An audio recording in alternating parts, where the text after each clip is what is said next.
When Shiva Balayogi attained self-realization and completed his tapas, the divine appeared to him in the form of Shiva and Divine Mother Parvati. Would you tell us the story of what the divine requested of Shiva Balayogi? And the second question would be, what is the true self as compared to the imagined self? In this regard, as heard from Swamiji himself, he felt somebody was hitting on his thighs, at the edge of the thighs, trying to wake him up. So slowly Swamiji came out to conscious of the surroundings and saw first this was what occurred, a man and a woman, they were standing. Till then, every time he had come out of Samadhi, he had seen a Jangama sage with beard, matted hair like a sage, rishi. But this time it was a man and woman. So then Swamiji was wondering and slowly asked, Ki, who are you? So Shankar Bhagavan, that's what Swamiji always addressed Lord Shiva. He said, Ki, in this world, in this samsara, people worship me as Shiva, Shankar Bhagavan, and this is my consort, wife, Parvati, goddess Parvati, mother. Then it registered into Swamiji's mental consciousness. Oh, Bhagavan has come, God has come, Swamiji thought. And he prostrated before them. And the conversation started. Shankar Bhagavan told, now that in your prarabdha, a 12-year tapas was there for me to come and help you to do this, and I have done my duty, and you have also finished your tapas, so you have achieved the nirvikalp samadhi.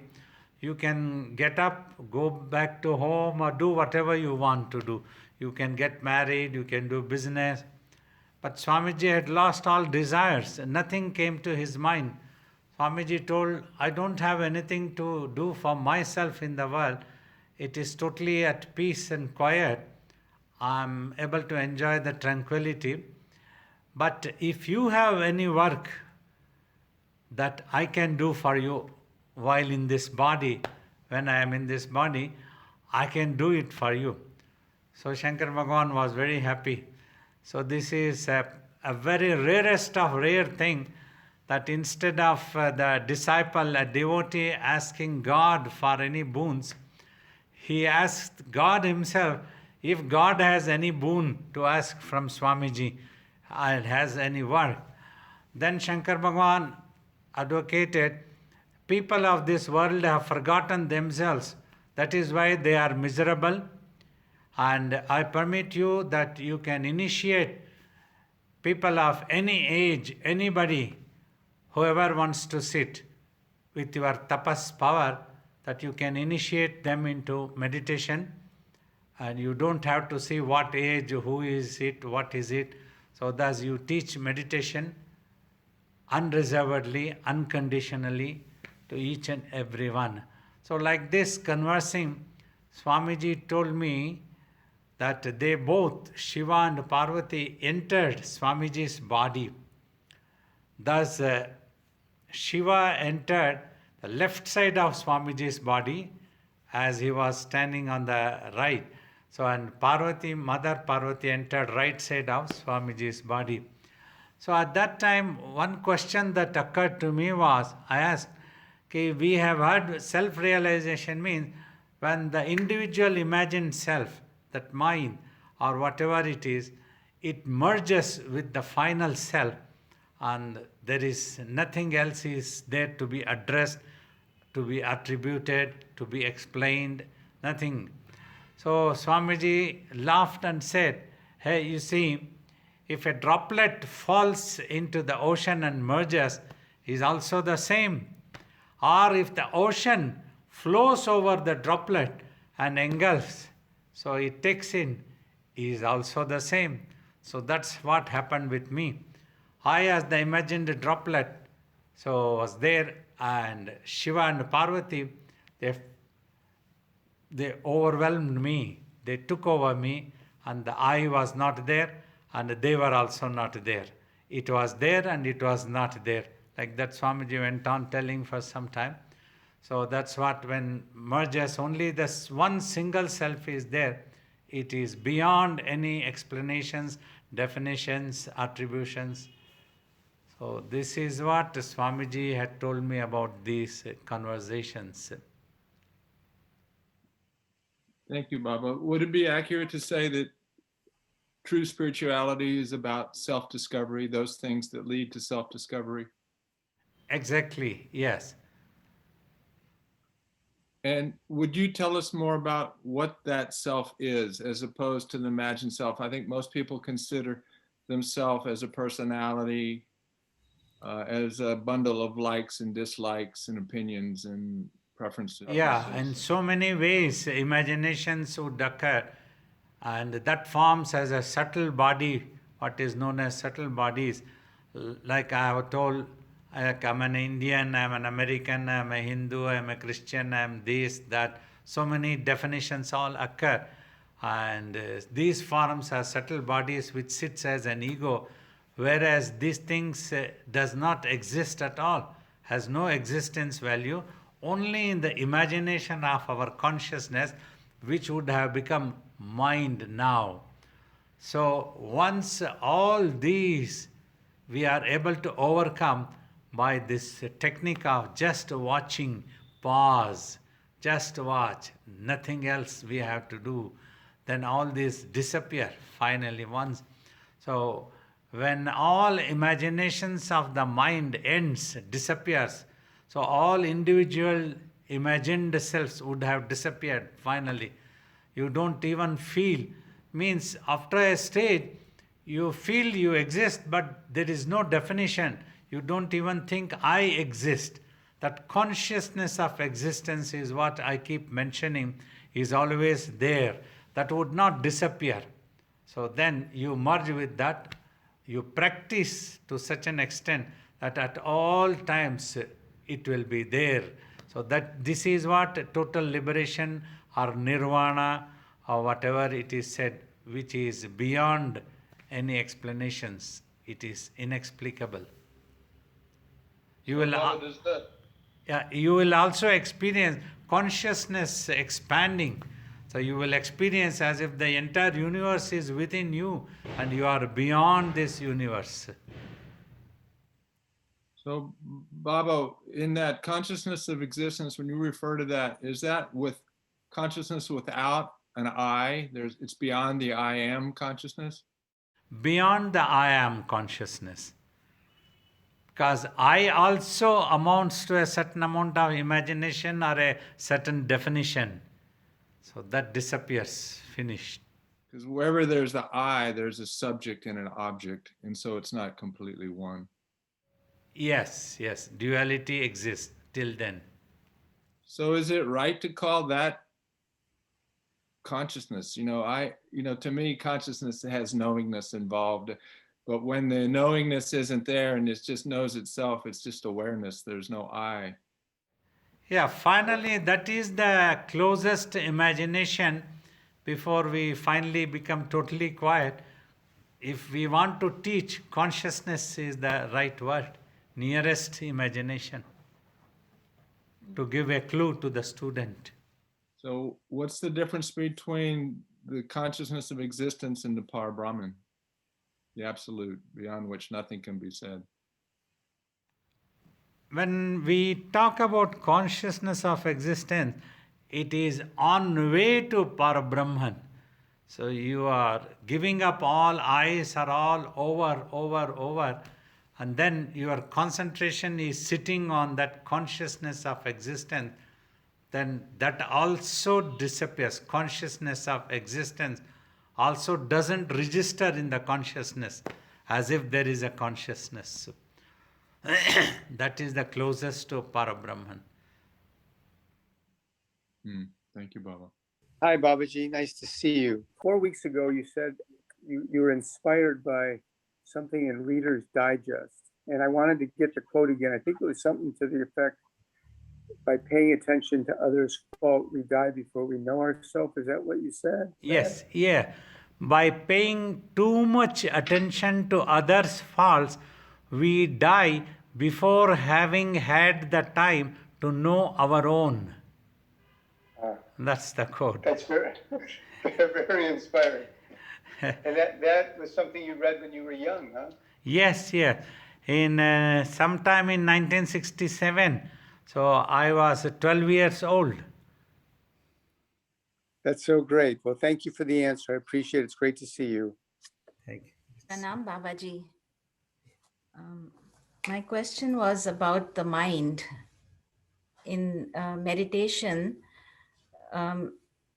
if the mind disappears and the I that is trying to bring the mind back, that I is the pure mind, the pure consciousness. And let's say the mind, I'm trying to bring it back. Why not just let it go and just be in that pure consciousness? Because there is bliss, the experience of bliss. But then now the mind is gone somewhere, and then we are trying to catch the mind and bring it back. Could you please talk a little bit about this, Babaji? You see, in meditation, if thoughts all recede, then the mind itself doesn't disappear. It becomes quiet. When it becomes quiet, the same mind regains its form of pure consciousness. So this is what happens. So that means you will never lose the power to imagine and use your consciousness as the mind. It is always there. So as long as it is possible for you to you enjoy that bliss, you don't have to think, you don't have to try to bring back the mind. Unless you require that mind in this world to work anywhere, to operate, to need to be creative. So that's what the thing is. The same thing becomes creative and starts imagining, enabling you to be working in this world. So if there is no such need, if you are able to keep quiet, so that's wonderful. So gradually that will take you to the ultimate truth. Like that means more and more that will start stabilized in that status. Though in the beginning it could be like a glimpse, but afterwards it will increase, the duration increases, then that becomes naturally status in its own way. So totally it regains the pure consciousness form. It is the same mind. So you can remain. It is your choice, finally. If you want to be in that blissful state, you can remain all the time. Babaji, just to follow up on that, yes, it would be so nice to remain there, but it is not consistent. Sometimes one does, and then the next day the meditation is totally different. And there where it seems like a struggle, sometimes it is a struggle, sometimes it's easy. So there is inconsistency. Why is it, Babaji, that once you have tasted some little bit of, you've had a glimpse, why is it that the mind cannot go back to that whenever needed? It's not like that. It is still, there is struggle. There is struggle. Yeah, it is. One thing is lack of long time practices, and another is it is possible there could be a small amount of fear in some corner of the consciousness that you have some responsibilities or work in the world, any such thing might be there. So that brings you back to this world again. It doesn't allow the mind to remain in that state for long time. So only remedy is long time practice, more and more practice, so that the struggle ends and it becomes natural. One day it will come, your Guru will bless you. Need your grace, Babaji. Babaji Pranam, this is my first meditation with you, and Very nice. yes, I'm feel very fortunate that we have the company of somebody who has himself experienced the ultimate, because a lot of people teach by what they have read. So I'm very thankful. Now my questions, and I'm sorry if it's a little bit long, but uh, Babaji, first of all, like, what is the purpose of life? And I would like to, start with what Buddha had asked, right? Uh, life has disease, you get sick, you get old, and you die, right? And he experienced nirvana, and he had that ultimate peace.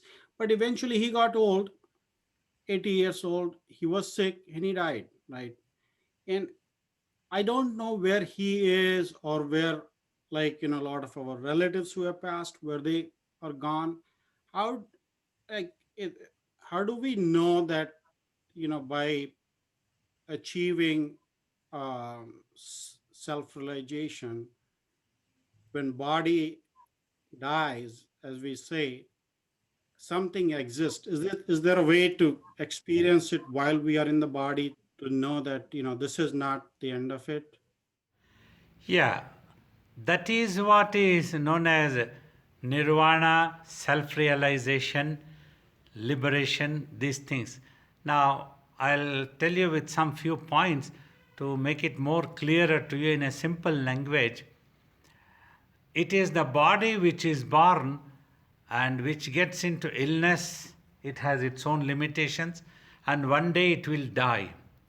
So, in between, like as a child of 8, 10 years, I used to wonder if at all I am that soul, why is that I am not aware of that? Am I born with this body? Am I going to become extinct when this body dies? Or am I going to exist in some other form? So, why that awareness is not there? So, these things led me towards teachers like Ramana Maharshi, Adi Shankara. So, and it attracted me. Then I met my guru, and then we did meditations and all things. There is a purpose. Having been born as a human being, you have a well developed brain. You are able to discriminate the highest, real and unreal. These things you need to ponder and contemplate always. What question like has come to you is a very good thing. When death happens to the body, means brain dies. But the mind, which is the conscious energy of yours, which was in touch with the brain's reflections consistently and was catching all imprints, making it an attitude within itself. So after the brain's death, mind gets detached from the brain. But the mind itself has not become totally cleared of its imaginations. So it holds in a symptomatic way. So based on that, it assumes its next incarnation, next body or next story, whatever it would have. Thus we tell, if you visualize more positively, you can shape a better positive destiny for yourself. If you visualize negatively more in your mind, you might be shaping a negative destiny for yourself. Like that, the next incarnation happens. Next and next, like that, it continues. Now, in spirituality, all great teachers like Buddha, Shankar Bhagavad, Adi Shankara, Ramana Maharshi, they all advised, what advocated for self-realization is, so that you can avoid getting into any of these rebirths. How it can happen is, like when I did tapas, now I have got rid of all imaginations in the mind. Even if I am gossiping, if I am talking any topic, anything, my inner consciousness is totally silent and in tranquility. At all times it is peaceful. And it does not absorb any imprints. It doesn't acquire any more habits to hold on to, like any imagination, any attitude. So we are just waiting. One day this body will also die when the brain dies. But the consciousness has become pure, desireless, totally contented, at peace at all times. So it won't be reborn again. It won't see any drishya, any scene at all. There is no seer, no scene. It will remain in that state at all times in supreme peace, like the all pervaded supreme consciousness. So that is how a soul exists. You will also exist. You do exist in that form. But just now your mind is preoccupied with so many millions and millions of imaginations which come as a thought process or a visual effect. So that is why you are unaware of your real self. Just like when you are watching a movie, if your consciousness is sucked into that, everything that's happening in the movie appears to be a reality. All the good, bad emotions, panic, happiness, everything appears as if it is happening to you. Say somebody comes and wakes you up. Come on, you are just watching a movie, nothing is happening to you, you are perfectly all right. Then your conscious come back to you and you realize you are just watching a movie. Like that only this spirituality is start. If you practice this type of meditation, slowly in due course of time, one day, when you are able to achieve total silence of the mind, when all imaginations which are always in the subconscious state, that is when you close the eyes, thousands and millions of thoughts can come up. It is like the stirring and bringing up the mud and then filtering it. All these thoughts and visions, they get evaporated. But when you watch them, you have a tendency mentally to analyze and make a judgment like this is good, this is bad, why this happening, why not something. Then you get involved into the whirlpool of hen out of the egg, egg out of the hen. So you have to skillfully withdraw the process. If you stop the hen and not allow it to become a hen again, so then that process stops. Here also, one technique we teach is just watch in between eyebrows. You need to understand this point. When thoughts or visions appear, do not analyze, don't bother whether it is good or bad. You just watch. It is already there and it is going away. Like this, when you are able to do, so then you are able to achieve your awareness, how you exist as the soul, immortal, eternal soul. And also, a short while ago, we were discussing for one question, consciousness of existence. Like in your mind, you have millions of thoughts. Amongst them, one thing is the consciousness of your own existence, which is not a thought. Because it is not a thought, it is a reality and not an imagined one. The rest of all millions of thoughts that are in your mind is all because that you have imagined in that way. That is why it is there in that way, giving you an attitude in that way. And the world also appears to you based on your attitude, based on your own imagination. That is why one man's food is another man's poison. The world may not appear same to everybody. To one it may be very pleasant, to one it may be conflicting, another unpleasant. All these things kept happening. So if you consistently practice the meditation, one day you can overcome all these effects which are considered illusory effects. And then one day you can become aware of your real self that you exist eternally. Babaji, I would like to ask quick follow-up question on that.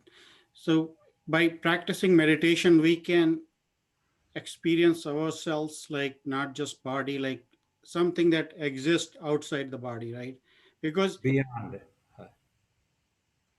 because we see our relatives who have passed, right? They had hopes, desires, and one day we saw them like like a body that doesn't move with ears, nose, everything, and we loved them. We still do, but they never contact us. They never, is there a way for us to experience that they still exist and we are going to exist? No, because they do not exist in the same consciousness, because with the death of the brain, all memory is lost. But mind carries in a symptomatic way what I try to tell. But they won't remember exactly which location they were, to which relationship they were. They would have forgotten. But based on the consciousness effects of the mind's imagination, they would get to see their own world. The mind spins and creates its own world. It is such a mind-boggling thing. Nobody can track and make out. Though there is a reincarnation, but never believe if anybody say that what you were in your previous life. Nobody can make this out. That is the scientific truth in spirituality also. So once this body is gone, all relationships are all gone. And some sages like Ashtavakra say it is a boon that you have forgotten. Imagine in one life itself to manage all emotional conflicts and energies, everything, how difficult it is. If you come to know your relationship for the previous 50 lives, you will go mad to manage all of them, to think all of them. So to keep worrying, it is the mind which worries. Either it is brooding about the past or is anxious about the future. The person who has left the body is gone. Do you remember your previous life? Somebody might be crying for you, but you don't remember anything like that. Thank you, Babaji. Pranams Babaji. In the past, you had explained the same concept. The technique of the meditation involves using the mind itself to slay the mind. So one portion of the mind is either evil or it has gone into the imagination, and we are using the conscious mind to slay the mind that has gone out of control, to bring back to the self. Is it how? It is some example can be given like that. It is the same thing within the mind. The imagination is there. We always, every imagination is of duality. It doesn't stop into one type of imagination. If a good imagination comes, after some time a bad imagination also follows. If a happiness happens in the mind, an unhappiness also happens about this world, because that is how the creativity comes into effect. So we have to get rid of that creativity totally once for all. Only then a pure consciousness is totally peaceful, and that is when you are able to enjoy the peace. It is the same pure consciousness by imagining has become mind. So it is the same boy who was good as a child has become slightly bad because of bad company. So if he can give up the bad company, he can become the same good child again.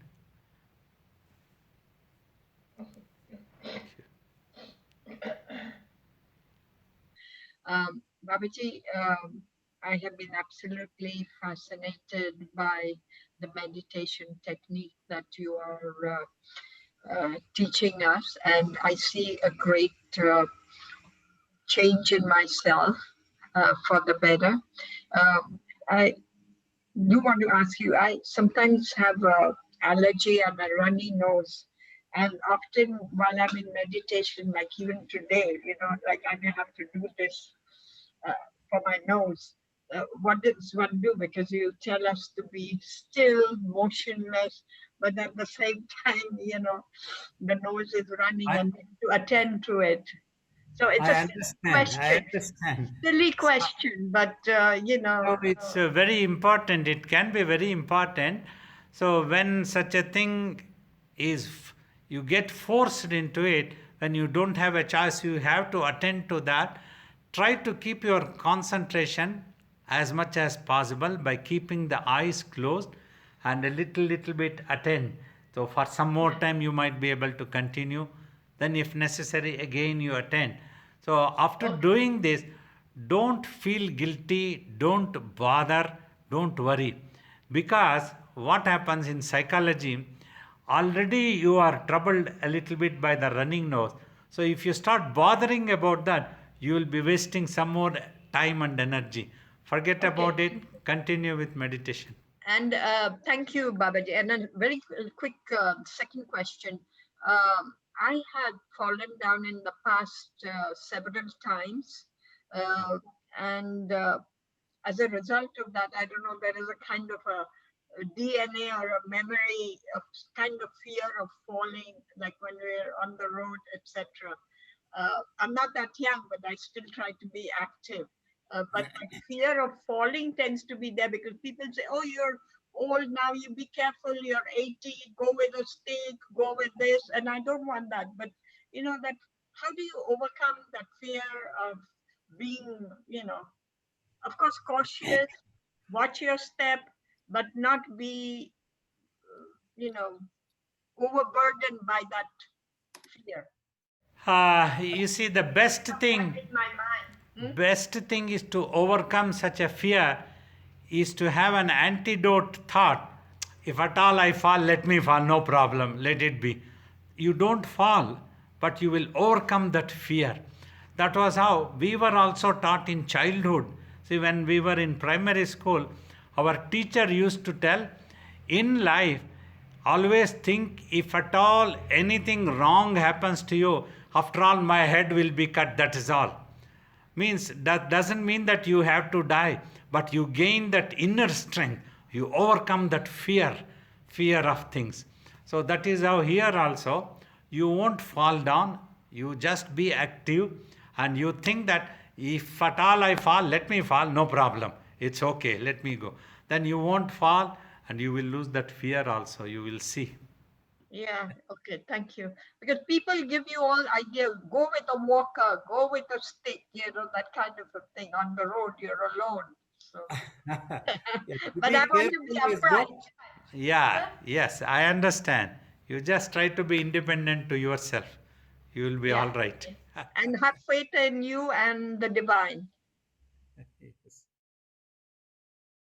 How can I live in this world, be an instrument of the divine, but also live in this world with my eyes open and utilize my talents for good without faltering and getting kind of caught in the trap of the world? I understand. Very often, youth come with this problem of confusion, taking a decision what to do. For example, 50 years ago in India, we had a couple of types of cars brand. If anybody wanted to buy a car, there was hardly any confusion. Either one had to buy this or that. So, but today there are hundreds of cars are there and people get confused even when they want to buy a car. Oh, which one should I buy? Which one will be the best, like this? So in the same way, in this world, every talent is very useful, like whether you are an engineer, whether you are a dancer, whether you are a doctor, whether you are a business talented person, everything will be useful to you and to somebody else also when you are not selfish. So that is what is the most important thing. This thing can come to you when you try to know yourself in a much better way. This thing, knowing yourself in a better way, will be possible when you pause mentally. That is what is practice of the meditation, the technique we taught. So this will help you to overcome a narrow-mindedness, understand others better, appreciate others better, and then you will learn to go for your requirement. Then you won't be confused. Take up any one thing and try to do that one. So you will be helpful to somebody. Even if you meditate also, you can be a good instrument to God. If you want to do the dancing also, you can be a good instrument to God. So never get confused in life. This is my advice. Thank you. So just follow my heart, basically. Exactly. Namaste, Babaji. So when you're in meditation, you're either you're watching and you awareness of thoughts, and then at some point thoughts go and your awareness of watching. So your awareness of the watcher, And then if you're in the experience of like energy and bliss, you're aware of that as well. Is there ever a point that there's no awareness like that, or are you just asleep? Like when I've fallen asleep, there's no awareness. But then when you said to Raju, no seer and no seeing and total silence of the mind, is there a state where you're not aware of something? You see, that is a different thing. When you become unconscious, you are not aware of anything. So when we try to tell no seer and no seen, there is one single self is there, but that is neither you nor the other. Neither you are watching or nor you are the one who is watched. These imaginations all disappear simply because all these are all imagination. The I being watched, I am watching, all these things of definitions are all mental imagination. This has to disappear. Then the seer and seen disappears. Then you experience only one single self. One thing exists there. That does not disappear. That will not make you totally unconscious. You are conscious of yourself, but you would not define anything. Till then, you just go on watching, go on watching, go on watching. When the stage comes, you will suddenly realize you are neither watching nor being watched, but you are There's there. still that- so you're still there. Like I think the closest, and I don't know if that's the state, is when that energy bliss happens and I'm not watching and there's just this thing, but it's an experience that, so, but there's at some level still an awareness of that. Don't try to imagine just now. Don't define that. So I will teach you more in your next class. In the beginning of the talk today, you were talking about Swamiji and completing his tapas. And my question is, was it the symptoms and the attitudes and the prabdha karmas of Swamiji that gave rise to Shiva and Parvati manifesting before him to confirm that he had completed the tapas? And was that unique to Swamiji and not necessarily the experience or path that somebody else will have as they complete their tapas or advance in their practice further? Yeah, Swamiji did tell this. If you have a resolution and you are devoted to a particular form of the divinity, then you are likely to obtain that darshan, that manifested form. Otherwise, it is not necessary that everybody who does tapas will have to encounter such a manifested form. Not necessary. Like Ramana Maharishi or Buddha have not spoken any such thing, whereas Swamiji had that experience, that's why he spoke. It seems like the resolutions or the prabdha karmas create the context for the blessing or the type of experience that will come at that time. Yeah, in fact, Lord Shiva also told, because of your prarabdha, we had to manifest and we helped you to do this tapas. So that's how he spoke. What you are talking is right. Pranam Babaji, and Yeah. thank you for giving me this opportunity to see you on this auspicious Happy Valentine's Day. So I'm really happy and thank you. So my question is, we are made of 5 elements, and then and in this meditation we focus here. So this is where the Akash is. So is Akash and the element of Akash and the Supreme Self that you call the Supreme Consciousness is one and the same? Yeah, it is actually the space. Space and the Parabrahman is one and the same. But just now, because your consciousness is stuck with the physical body as yourself, you are unable to experience the supreme consciousness. Things appear as void, a sky or a space.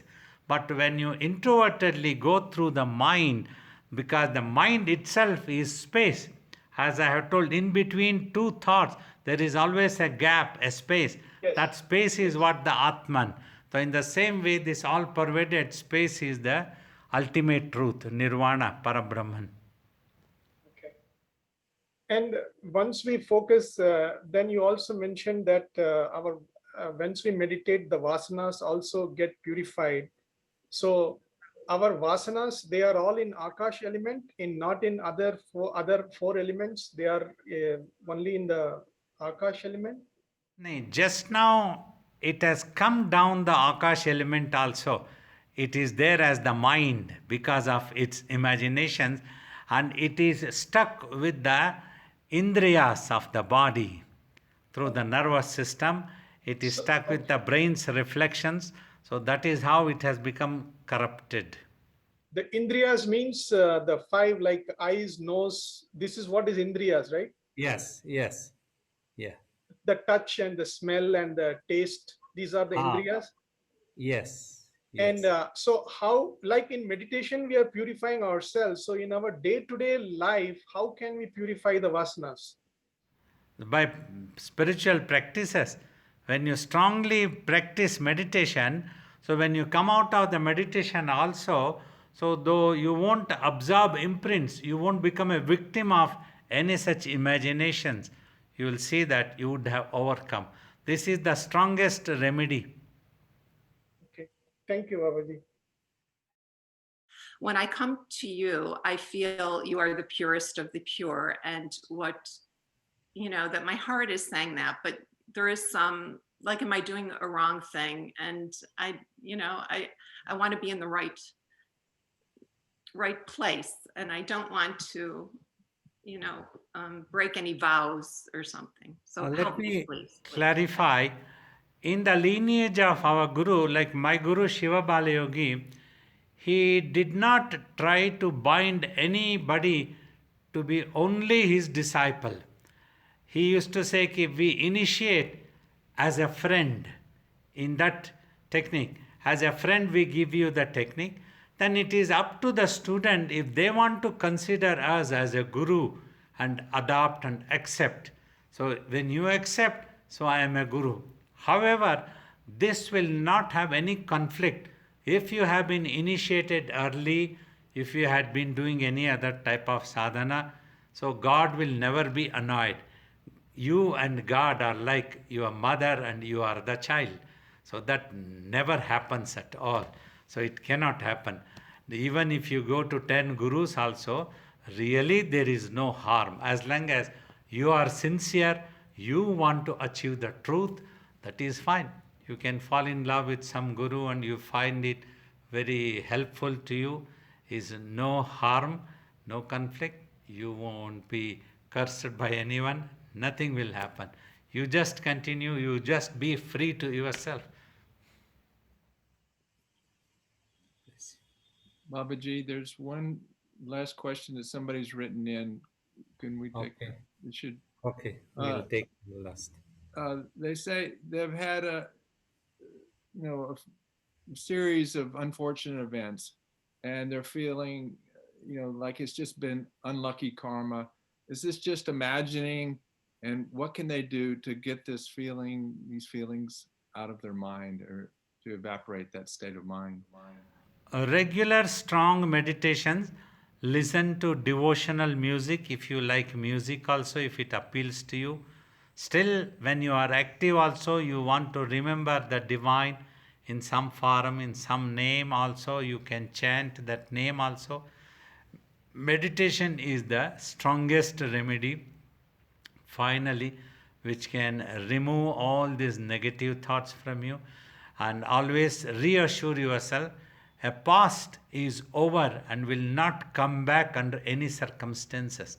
A past is meant only to learn some lessons if we had committed any mistake, and if anything wrong had happened, we rectify ourselves, we become more stronger mentally also, so that in future nobody can trouble us in any way. So like that, you resolve yourself positively, assure yourself positively, everything will be all right, and it will be all right. practice meditation more and more, more and more. Mind will become purified, everything will go away.